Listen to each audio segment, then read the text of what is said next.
بسم اللہ الرحمن الرحیم، السلام علیکم۔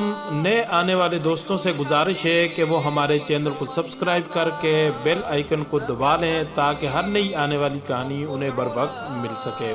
عربوں کی حکمت کا ایک نادر واقعہ بیان کیا جاتا ہے کہ ایک شخص تھا جس کے 3 بیٹے تھے۔ اس شخص نے اپنے تینوں بیٹوں کے نام حجر رکھے ہوئے تھے۔ دن گزرتے رہے یہاں تک کہ اسے مرض موت نے آ لیا۔ اس نے اپنے تینوں بیٹوں کو بلا کر وصیت کی کہ حجر کو وراثت ملے گی، حجر کو وراثت نہیں ملے گی اور حجر کو وراثت ملے گی۔ اس کے ساتھ ہی اس شخص کی روح قبض ہو گئی۔ یہ خود تو فوت ہو گیا مگر اپنے بیٹوں کو حیرت میں ڈال گیا کہ کیسے فیصلہ کرے کہ کن 2 حجر کو وراثت ملے گی اور کس ایک کو وراثت نہیں ملے گی۔ تینوں نے فیصلہ کیا کہ شہر جا کر قاضی سے اپنا مسئلہ بیان کیا جائے، اس سے کوئی حل تلاش کیا جائے۔ تینوں اپنے زاد راہ کے ساتھ شہر کے لیے عازم سفر ہوئے۔ راستے میں انہوں نے ایک ایسے شخص کو دیکھا جو اپنی کسی گم شدہ چیز کو تلاش کرتا پھر رہا تھا۔ ان بھائیوں کے پوچھنے پر اس نے بتایا کہ اس کی اونٹنی گم ہو گئی ہے جسے وہ تلاش کرتا پھر رہا ہے۔ ایک حجر نے پوچھا کہ کیا تیری اونٹنی ایک آنکھ سے کانی تھی؟ اس آدمی نے کہا ہاں ایسا ہی تھا۔ دوسرے حجر نے پوچھا کیا تیری اونٹنی ایک ٹانگ سے لنگڑی تھی؟ تو اس آدمی نے جلدی سے کہا کہ بالکل صحیح، میری اونٹنی واقعی ایک ٹانگ سے لنگڑی تھی۔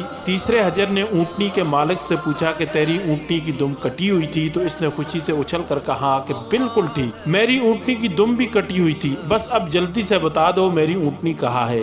تینوں حجر نے مل کے جواب دیا کہ واللہ ہم نے آپ کی اونٹنی کو نہیں دیکھا، نہ ہی اس کے بارے میں کچھ جانتے ہیں۔ اونٹنی کا مالک ان کی یہ بات سن کر غصے سے پاگل ہو گیا۔ اس نے فیصلہ کیا کہ ان تینوں کو کھینچ کر قاضی کے پاس لے جایا جائے گا۔ اسے پورا یقین تھا کہ یہ لوگ اس کی اونٹنی کو ذبح کر کے کھا چکے ہیں اور اب اپنے جرم کو چھپانے کے لیے جھوٹ بول رہے ہیں۔ اونٹنی والے نے جب تینوں کو اپنا ارادہ بتایا تو انہوں نے کہا کہ ہمیں کوئی اعتراض نہیں، اس لیے کہ ہم بھی خود قاضی کے پاس ہی جا رہے ہیں۔ چنانچہ یہ چاروں افراد اتفاق کے رائے سے قاضی کے پاس پہنچے۔ اونٹنی والے نے اپنا قصہ قاضی سے بیان کیا تو قاضی نے ان تینوں سے کہا کہ جس طرح تم تینوں نے اونٹنی کی نشانیاں بتائی ہیں اس کا ایک ہی نتیجہ نکلتا ہے کہ اونٹنی کو تم تینوں نے کھا لیا ہے۔ بہتر ہے کہ تم اپنے جرم کا اعتراف کر لو۔ پہلے نے کہا جناب عالی، ہم نے اونٹنی نہیں دیکھی، ہاں البتہ اونٹنی کے آثار ضرور دیکھے تھے۔ جب میں نے اسے کہا کہ تیری اونٹنی ایک آنکھ سے کانی ہے تو میں نے دیکھا کہ راستے کے ایک طرف کا گھاس تو خوب چرا ہوا تھا مگر دوسری طرف کا ویسے ہی موجود تھا۔ اس کا ایک ہی مطلب تھا کہ اس شخص کی اونٹنی ایک آنکھ سے کانی رہی ہوگی۔ دوسرے حجر نے کہا کہ میں نے دیکھا کہ راستے میں 3 قدم تو گہرے لگے ہوئے ہیں جبکہ چوتھا قدم زمین پر معمولی پڑا ہوا ہے، جس کا مطلب بس اتنا ہی ہے کہ یہ جانور لنگڑا بھی تھا۔ تیسرے حجر نے کہا کہ اونٹ جب راہ چلتے ہیں تو اپنا گوبر گراتے ہیں تو دم سے ادھر ادھر بکھیرتے ہیں، جبکہ ہم جس راستے سے آئے وہاں گوبر ایک ہی لائن میں سیدھا گرا ہوا تھا، جس کا ایک مطلب ہو سکتا ہے کہ اونٹنی کی دم کٹی ہوئی تھی جو اپنا گوبر دائیں بائیں نہیں پھیلا پائی۔ قاضی نے بغیر کسی دیر کیے اس آدمی کی طرف دیکھا اور کہا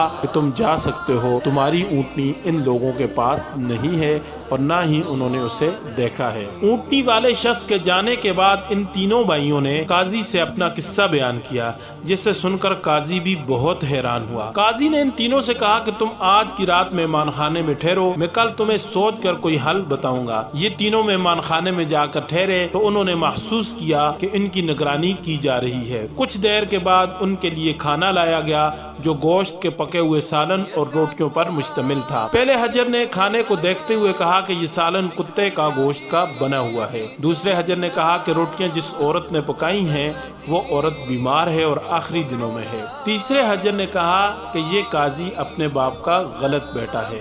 بات قاضی تک پہنچ گئی۔ اس نے تینوں کو دوسرے دن اپنی عدالت میں طلب کر لیا اور تینوں سے مخاطب ہو کر کہا کہ تم میں سے کس نے کہا تھا کہ یہ کتے کا پکا ہوا سالن ہے؟ پہلا حجر بولا کہ جناب میں نے کہا تھا۔ قاضی نے باورچی کو بلوا کر پوچھا تو اس نے اعتراف کیا کہ پکانے کے لیے کچھ نہیں تھا، تو اس کو شرارت سوجی اور اس نے کتا مار کر اس کا گوشت پکا لیا اور ان کو کھانے کے لیے بھجوا دیا۔ قاضی نے پہلے سے پوچھا تمہیں کیسے پتا چلا یہ گوشت کتے کا ہے؟ تو اس نے بتایا کہ گائے، بکری، اونٹ کے گوشت کے نیچے چربی لگی ہوتی ہے، جبکہ یہ سارا چربی نما تھا جس کے نیچے کہیں کہیں گوشت لگا ہوا تھا۔ قاضی نے کہا تم وہ حجر ہو جس کو اپنے باپ کی مال سے وراثت ملے گی۔ قاضی نے دوبارہ ان سے مخاطب ہو کر پوچھا کہ یہ کس نے کہا تھا کہ یہ روٹیاں بیمار عورت نے بنائی ہیں جو آخری دنوں میں ہے۔ دوسرے حجر نے کہا کہ میں نے یہ بات کہی تھی۔ قاضی نے پوچھا تمہیں کیسے پتا چلا؟ تو اس دوسرے حجر نے جواب دیا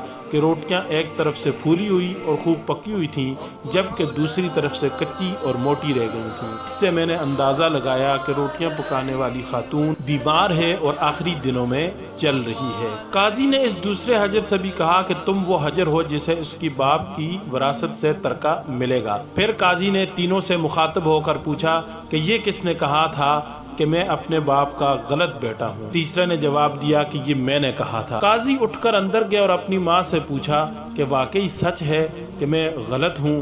تو اس کی ماں نے کہا کہ بالکل یہ ٹھیک ہے کہ تم غلط ہو۔ اس نے واپس آ کر تیسرے حجر سے پوچھا کہ آپ کو کیسے معلوم ہوا کہ میں غلط ہوں؟ تیسرے حجر نے جواب دیا کہ اگر تم ٹھیک ہوتے تو مہمان خانے میں ہم پر نگران مقرر نہ کرتے، نہ ہی کتے کا گوشت پکوا کر ہمیں تم سالن بنا کر دیتے اور نہ ہی مظلوم بیمار عورت سے تم روٹیاں پکواتے۔ قاضی نے کہا کہ تم وہ حجر ہو جسے اس کی باپ کی مال سے ورثہ نہیں ملے گا۔ اس پر تیسرے حجر نے حیرت سے قاضی کی طرف دیکھا اور پوچھا ایسا کیوں ہے؟ قاضی نے کہا کیونکہ تم بھی ایک غلط آدمی ہو اور غلط آدمی ہی غلط کی پہچان کر سکتا ہے۔